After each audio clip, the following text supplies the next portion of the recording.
Good evening, sports fans, and welcome back to another episode of the Average Joe Sports Show. I am your host, Braden Good. Once again, we are joined by my dad, Mark Good. Mark, how's it going over there in sunny California? It's a beautiful day. It was rainy yesterday, but sunny today, so can't complain. Nice. I'm a little jealous. It wasn't too cold today. It was decent, but still not where I would want it to be for a nice, comfortable temperature. So, getting to a new segment that we've been doing is on this day in sports history. So, I got a couple for you today. So, back on this day in 1913, the New York Yankees traveled to Bermuda for spring practice. They were the first team to leave the U.S. to train. And then on this day in 1970, the New York Rangers set an NHL record of 126 games without being shut out. So there's your sports quote for the day. And today we're going to be doing something a little bit. We're going to do something interesting today. We're just going to continue on in what we've been doing of our ranking our top tens. Today we are moving on down to the power forward position. So let me go ahead and get our PowerPoint pulled up. On our board, it is a little bit different today. There's not a lot of there's a couple that are the same, but for the most part, we're pretty different in where we ranked our guys. So our number 10, we've got, for me, it's Dennis Rodman, and it's the same thing for Mark. We got Dennis Rodman there as well. I put Dennis Rodman number 10 because I think he is he's sort of I feel like he's almost an underrated player. I feel like his defensive acumen and his rebounding is something that is taken for granted because he wasn't flashy. I mean, you look at his points, he's the lowest scoring person I have on my list at 7.3 points, and 13.1 rebounds is pretty good for the era that he played in. I mean, that's really good, but he shot really efficient as well. 52% from the field goal, went to the All-Star game twice. He was a 5-time champ, I think he had 2 with the Pistons and 3 with the Chicago Bulls, I believe. He was a 2-time All-NBA, 8-time All-Defensive Team, which is impressive, and then a 2-time Defensive Player of the Year. And there aren't a lot of multiple winners of a Defensive Player of the Year award. So I feel like they sort of try to vary those a little bit. But I think one of the reasons why I put him there is going to be at the expense of the Lakers' Magic Johnson. Is that Magic Johnson torched the Chicago Bulls when they had Scottie Pippen on him for a good chunk of points, and I think they switched Dennis Rodman onto him. Phil Jackson made the adjustment, and Dennis Rodman kind of kept him from being as big of an impact factor. So, and that just goes to show you what kind of a defender that he was, that he could stop Magic Johnson, who almost nobody could stop. Well, he didn't stop him, but he slowed him down. Yeah. No, Dennis Rodman was a great defensive player, a great rebounder, and yeah, his points per game is pretty low, but just the intangible things that he did on the defensive end and rebounding, that's why I got him on my list. Yeah, because I was looking like his blocks and steals. Like I think he was under a steal and under a block per game, which isn't the end all be all for defensive stats. But I just think he did all the things sort of off the ball defense that you could ask a big man to do. Well, and something that doesn't show up in the stats is how many points did the guy you were guarding score? Yeah, exactly. Like you might not be stealing the ball, but if you're locking your opponent down, then yeah, if his responsibility, exactly. Yeah. So it's in some guards even better than a steal because you get the ball back, or with a block. Sometimes with a block, you send the ball out of bounds, nobody gets it except for the other team. That's not very productive. But yeah, Dennis Rodman, number 10. I think we're both in agreement there. And the list that I was looking at, I don't think any list I looked at had him this high, but I just like what he brought to the game. I liked his defensive stylings. If he wasn't so wacky, he'd probably be higher. That's true. I think a lot of the NBA old heads are like, oh, he was a bit of a loose cannon. We don't like that. So it's a little unfortunate that happens in the in the culture, that a malcontent gets flagged as a malcontent and they hold it against him. So moving on down to our number 9, I put Kevin McHale at number 9. 17, almost 18 points per game, 7 rebounds, 1.7 blocks, shot 55%, 80% free throw shooting. So, for a big man, that's really good free throw shooting. 3-time NBA champ, 7-time All-Star, 1 All-NBA, 6-time All-Defensive Team, 2-time Sixth Man of the Year, which is pretty impressive that he was coming off the bench for that Celtics team. I don't know if I thought he was a starter since he was one of the names, he's part of that Celtics big three. So I sort of figured that he started most of those games, but, almost 2 blocks per game, 6-time All-Defensive Team. He was, he had a great, tremendous defensive impact. He was a great player. I got him higher than that on my list, but yeah, you gave more love than I did. I don't know. I just feel like I feel like the accolades were nice, but I feel like they just weren't as impressive as some of the other players that I put on my list. Well, I got to see him play personally. That was my era of watching basketball, so yeah. I know how good he was. Yeah. Even though he played for the Celtics. I know. I feel like that might have had some. I might have taken into account my low ranking. I couldn't give the Celtics too much love. We're going on down to Mark's number 9, where we got Pau Gasol. I don't have him on my list at all, so I was a little surprised that Pau cracked the top 10. I mean, for as far as stats go, 17 points, 9 rebounds, 1.6 blocks, 50% from the field goal, 75% free throw. Won the championship twice, 6-time All-Star, 4-time All-NBA, Rookie of the Year. So what made you put Pau Gasol so high? Because I probably had him back sitting towards, 12 or 13, I think. Well, that's because you're a hater of the Pau Gasol. I look at his numbers and look at the things that he did. I mean, 4 times All-NBA, Rookie of the Year. He won 2 championships. He was a solid offensive and defensive player, I think. And his points and rebounds are comparable or better than Mikhail's. So you got to give him that credit. He was a talented big man. Yeah, but I think for me, I think he was too much of a European big man. He's too much of a one-way, didn't really have too much of defensive presence, as evidenced by the first time the Lakers with Pau Gasol played the Celtics in the finals, when Kevin Garnett just bullied him and just took him to church. I kind of hold that against Pau Gasol, because he was soft as Charmin in that playoffs.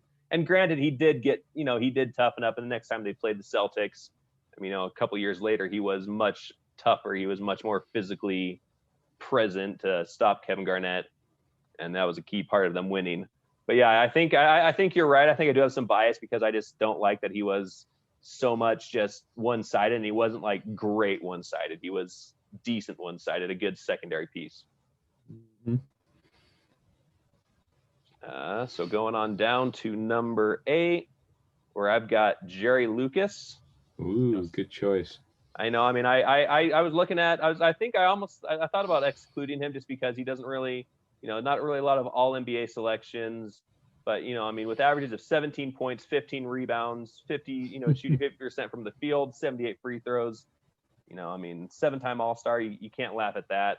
And I just think, I think what stood out to me is that 15.6 rebounds. Like that's kind of eye-popping right there. And that's on a team that had Willis Reed at center. So, he's getting boards with Willis Reed. Like, he's getting that many points. He's getting those rebounds. So I had to give him some love for that.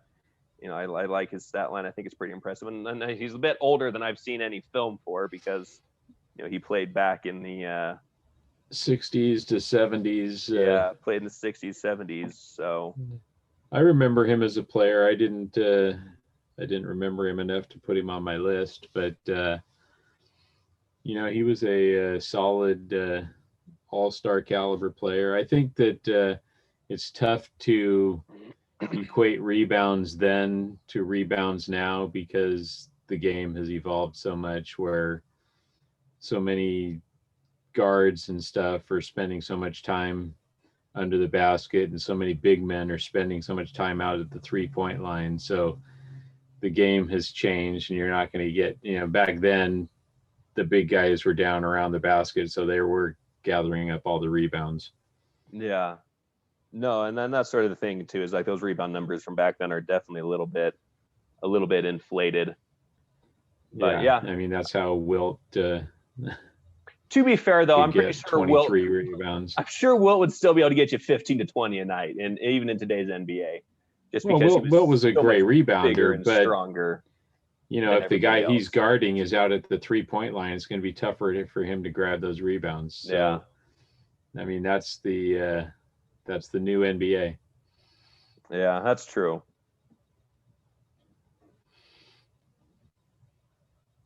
All right, so moving on down to your pick, and I have the guy you've got here. I've got him ranked way higher than you do. I got, you got Dirk Nowitzki. So why is Dirk Nowitzki sitting back at number 8 on that list there? Probably because although he was a really good scorer, I don't think defensively he was very good. Certainly not as to the caliber of the guys that I got ahead of him. I mean, and I might be biased because I saw him in person in his last season, and he looked like he could barely run up and down the court.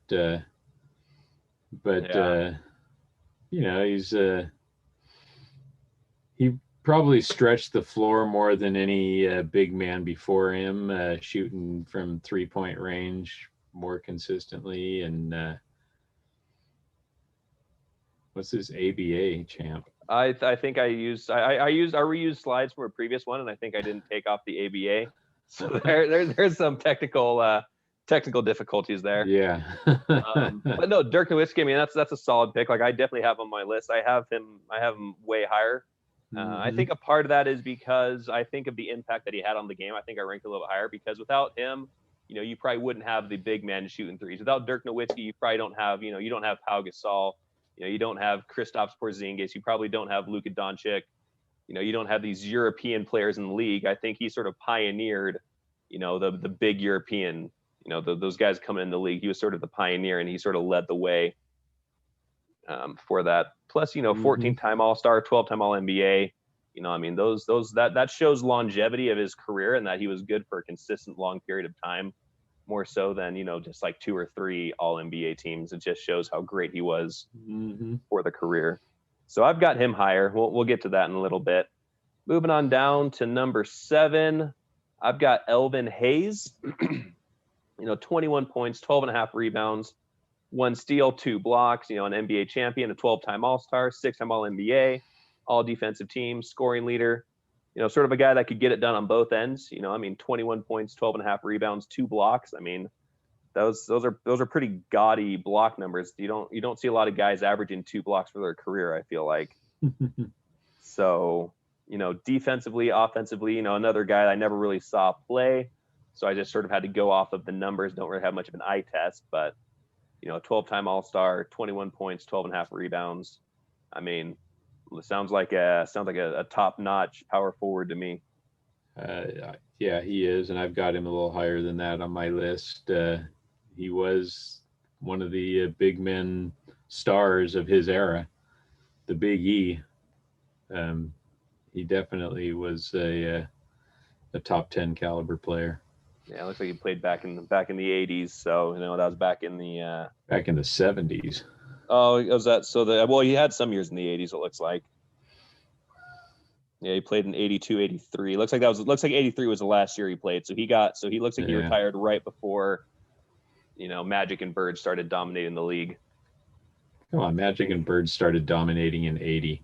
It was in 80 they started dominating. Okay, well, that was on the tail end of his career. So he was getting out. He was getting out right as they were coming into the heights of their powers. Yeah, his best years were in the mid 70s when Kareem and him were probably the 2 biggest, most talented big men in the league. Yeah, but I'm just looking at like his career numbers. I mean, early on in his career, he was getting you 27, 28 points, 25 points. So his averages definitely took a hit his last season when he was getting only 5 points a game. So I think his career averages definitely took a hit because he played so late into his career where they just weren't getting done anymore. Yep. So yeah, solid 2-way player. I was a little surprised by you with your number 7. You have Kevin Garnett so low on your list because I personally love Kevin Garnett. But go ahead and why do you put Kevin Garnett up there? His scoring is not spectacular, and I think this is a good place for him. I mean, he won once. I think some of the NBA stuff the All-Star game is a popularity contest, not necessarily who's the better best players in the game all the time. And so, he was definitely good, and I got him in my top 10. I can't complain too much about that. But yeah, I think Elvin Hayes was a better player. Yeah, I mean, I think for me, like I remember Elvin Hayes. Yeah. Well, I remember Kevin Garnett, and I mean, Yeah. what I'm impressed by is the 12-time All Defense. I mean, the guy was a defensive tour de force. Mm-hmm. I mean, you're looking. I mean, he's sort of one of those. He was the. I feel like he was the first wave of these power forwards that are sort of, do a little bit of everything. He spaced. Later on in his career, he spaced the floor a little bit. He was a bit of. He could shoot a little bit. He could go. He could get low. He could get low in the post. He could play good defense. He was long range. 6'11". I feel like he was a guy like Giannis before Giannis was there. Like he was just sort of that. I don't think his forward. offense was his offense wasn't that great. I don't know. I feel like he was sort of toiling away on a bad bad Minnesota team. I feel like his good years got wasted by that. He should have been scoring more then. He should have been taking all the shots like Kobe. I mean, Kobe was just unafraid. I mean, but look exactly. I'm just trying to see, like, back when he was in Minnesota, I mean, he was getting over, back when he was playing for Minnesota, he was averaging over 20 points a game. Yeah, I mean, it was only when he went to Boston. I mean, you look at his numbers, from 98 to, his highest rebounding, he had averages of 13.9, 13.5 rebounds, 24 points. So I think he's another one of those guys whose overall stats suffered because of how long he played. I mean, he played 20 years in the league, I think. So he's one of those guys where, you look at the last 5 years of his career, he was barely getting over 6 points a game. Right. And that part of that is because his offensive game was never spectacular, and he wasn't a dead-on assassin as a shooter. He could score, but I remember him going up against the Laker teams and they could take him out of the game. Yeah. So that's why I got him here. I mean, he's good, but he's not spectacular in my opinion. Yeah. So moving on down to our number 6s, where I've got Bob Pettit, 26 points, 16 rebounds, an NBA champion, 2-time MVP, 11-time All-Star, 11-time All-NBA. Again, showing that longevity of his career, showing that he was consistently good for a long period of time. So he was another one of those guys that I don't really have too much of a basis to work with, just sort of as a general rule. I don't really know him too well or seen too much film on him, so I'm just going off of the numbers. But I mean, 2-time MVP, that's not bad. The fact that he won championship is I think he's a good solid pick there. Mm-hmm. Yeah, I considered it. He was on some things that I saw, and I mean, I know the name, but honestly, he's played before my time, so I don't have any personal place to put him in, just because I never saw him play. So I tend to stay away from players that I don't know of from personal experience. Yeah.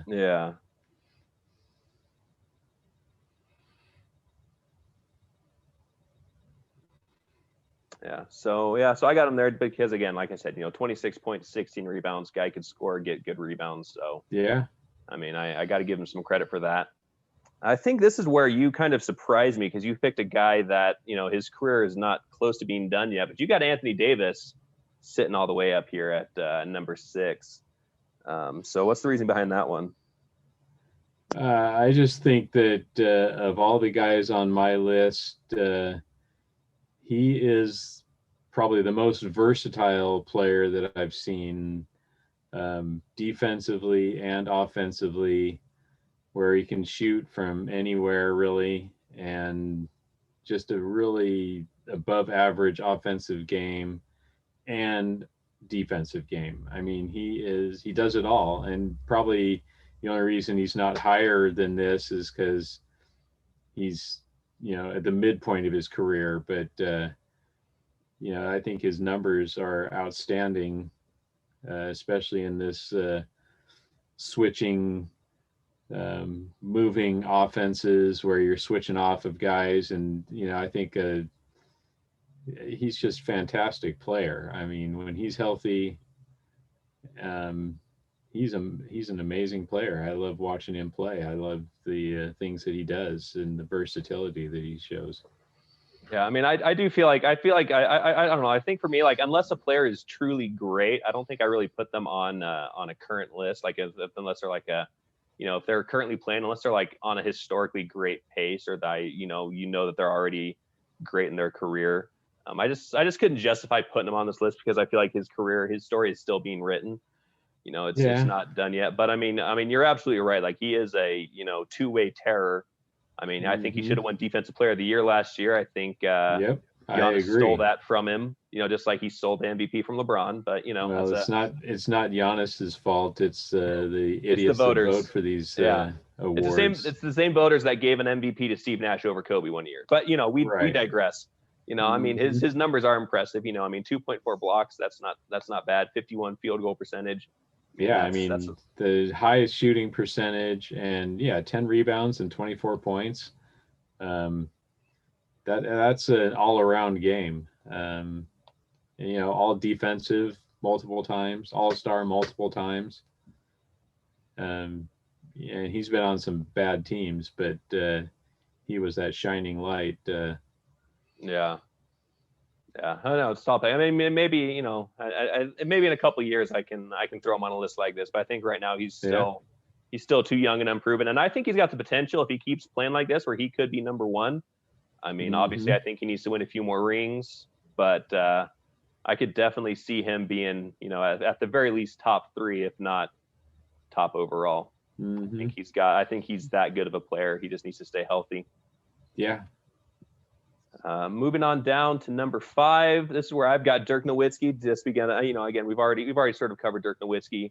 Just sort of how the impact that he had on the game. I mean, his numbers aren't going to blow you away, but he sort of paved the way for players in this game today, for the European players today. So, I mean, I think we've already sort of talked about Dirk and broken down a little bit, so I'm not going to go too much more into detail there. But for you, I think this is where you had Elvin Hayes. Elvin Hayes, the Big E. Yeah. So, and you said this is the guy you were able to sort of watch a little bit. Yeah, because he played from 68 to 81 or 84. And so, that was when I was watching him the most. That was, like I said, during the Kareem Abdul-Jabbar was a contemporary. I think they played in college and then played some more in the pros. And he was a fantastic player. Yeah. Yeah, I had him a little bit lower just because of, I don't think his overall numbers were sort of blowing me away, like the longevity numbers. But I mean, solid player, could get buckets. Moving on down to number 4, I think this is where I've got Kevin Garnett. Because Kevin Garnett is it's somebody that I got to grow up watching a little bit. I got to see him with the Celtics absolutely destroy Pau Gasol. I mean, I see him in the All-Star game with Kobe a couple of years, where they were throwing alley-oops to each other. And, I was very impressed by his game. I especially like the fiery way he played. I feel like he's one of those all-time competitors that's just going to go out there and try to beat you. Doesn't matter. He wasn't out there to make friends. In that regard, he's kind of like Kobe, where they're just both sort of like, we're going to beat you and we're going to do whatever it takes to beat you. So I gave him some credit for that fieriness, that fiery competitiveness, as well as, I think, his defensive numbers speak for themselves. I mean, just a solid all-around defensive player. I feel like for you, this is where your Kevin McHale pick was. I feel like that might be sort of like Kevin Garnett is for me, where I got a chance to watch him. You got to watch Kevin McHale. So I think that could be part of why you have him so high. I think it's sort of the same policy. In spite of his clothesline of Kurt Rambis, he was just a very difficult player to defend because of his height and his ability to shoot. And yeah, he was, I mean, as much as I kind of grew up disliking the Celtics, I have to give them respect. The team in the 80s with Bird and McHale, Dennis Johnson, Robert Parrish, that was a great team. Those guys were all great players. And yeah, McHale's overall numbers, maybe he didn't score as much as he could because Larry Bird was there. They had a bunch of other guys that could score as well. I think he probably suffers from the same fate that guys like James Worthy, who had Kareem and Magic on their team. If they were the number one option all the time, their numbers would be higher. But just his ability to play at a high level for a pretty long time, Kevin McHale was a fantastic player. Yeah. And I think number 3, we're both going to agree again here, but I've got Charles Barkley, the round mound of rebound. I think he's sort of a player who I feel like gets overshadowed because he never won a championship, and he unfortunately played in the same era as Michael Jordan, which made it really tough for him to get that championship because Michael Jordan was doing, was taking championships away from everybody. But I mean, he's one of those guys that's all around, great player. He could score, he could rebound, and for being a guy who's 6'4", maybe. Being able to bang in there with the low post with the big boys and get, almost 12 rebounds a game. I feel like he's also a guy who could start the fast break, who was an explosive player, who could get out in transition, make you pay. He was an awesome player, a strong player, but yeah, he suffered from the fact that the beginning of his career, his Sixers teams were going up against the Celtics with Bird and McHale and all that.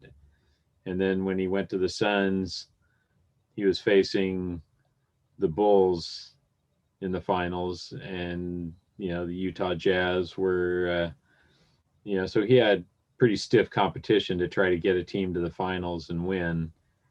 And he couldn't quite get over that hump, but it's not because he wasn't a great player. Yeah, I think he got to the finals against Michael Jordan, and I think they did. I think they won the first game. Michael Jordan said, no.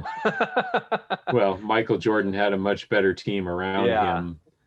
Yeah, Charles Barkley was overall. kind of the guy he was sort of carrying the team on his back, kind of like an early LeBron James, where he sort of had to do all the heavy lifting to get him to the finals. I mean, they had some good players. Jeff Hornacek was there with the Suns, but it wasn't as, they weren't as good.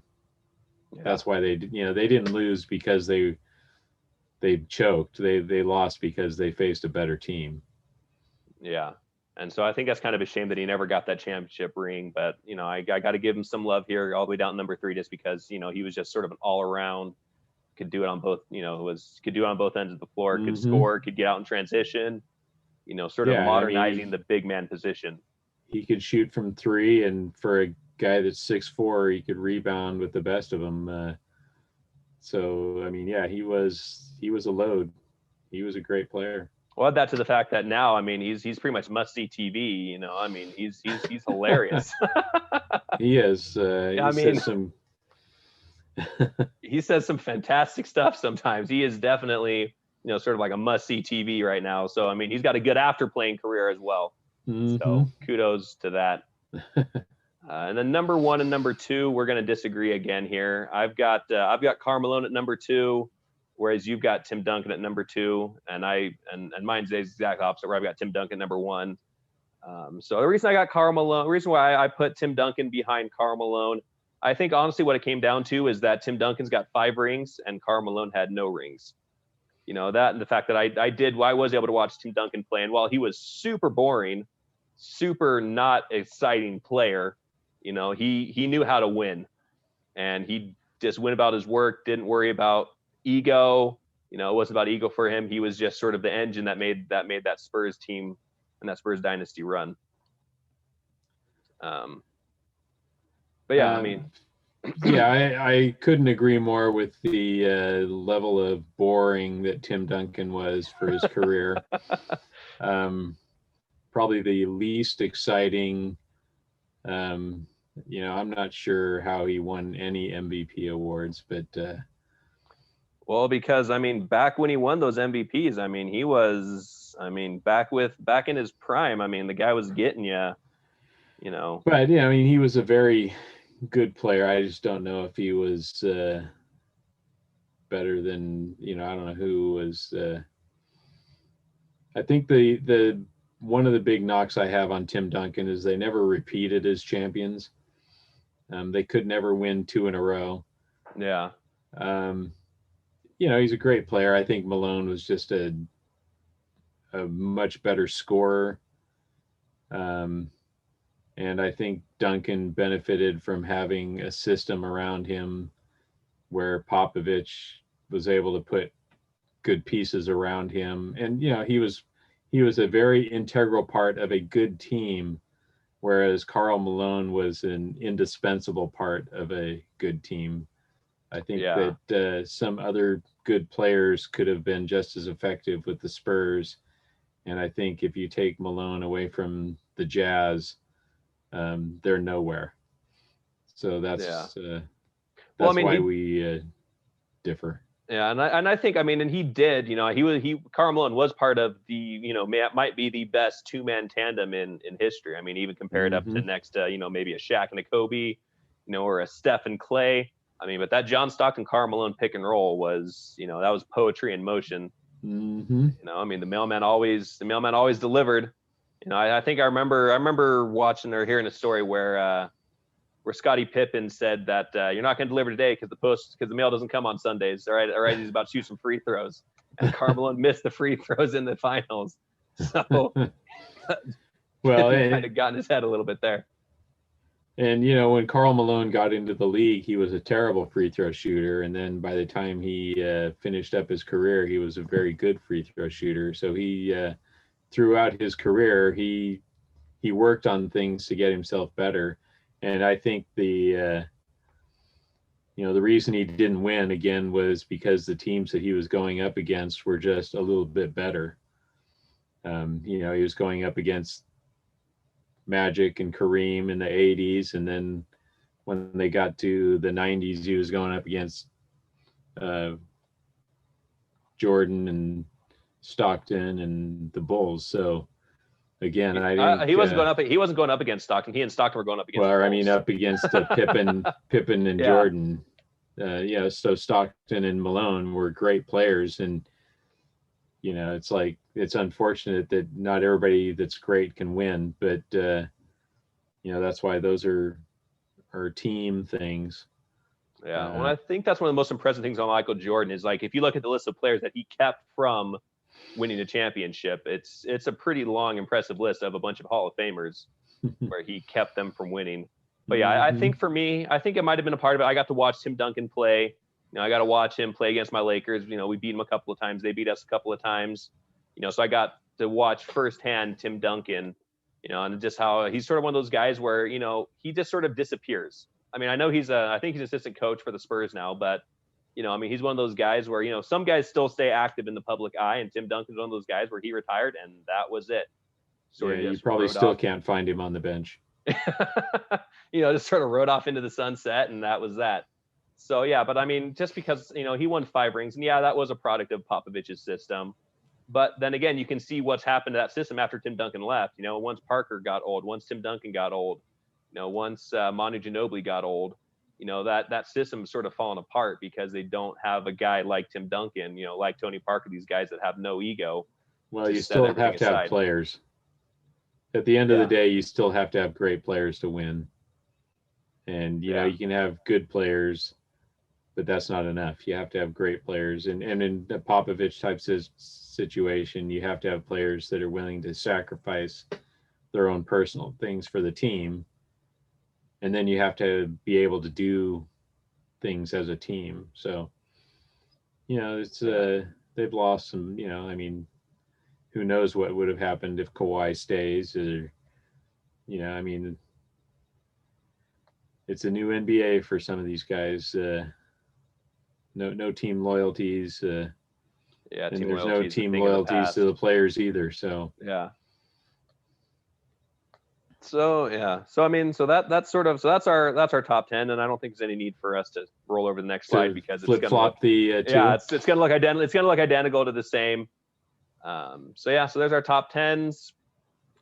Any closing thoughts before we wrap up here, Mark? No, it's a pretty good list. I think it was most of the same players are on there, and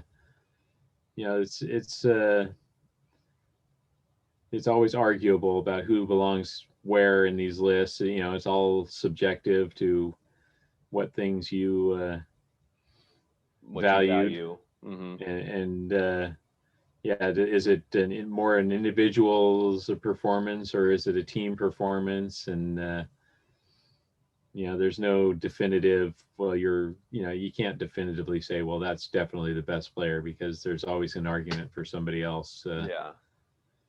Yeah. Well, and I think also think of it too, if you look at the list, is a lot of my higher ups were players that were of my generation, that were of my era, players that I got to watch, and so I put a little bit of higher value on that. Just like you with you had a lot of your players that I saw are more the guys that I had on my list. Yeah. I mean, so we value those things. Yeah. So anyways, this has been another episode of the Average Joe Sports Show. I want to thank you again, Mark, for being on. We appreciate it, and we will see you guys tomorrow for another episode. Yep. Sounds good.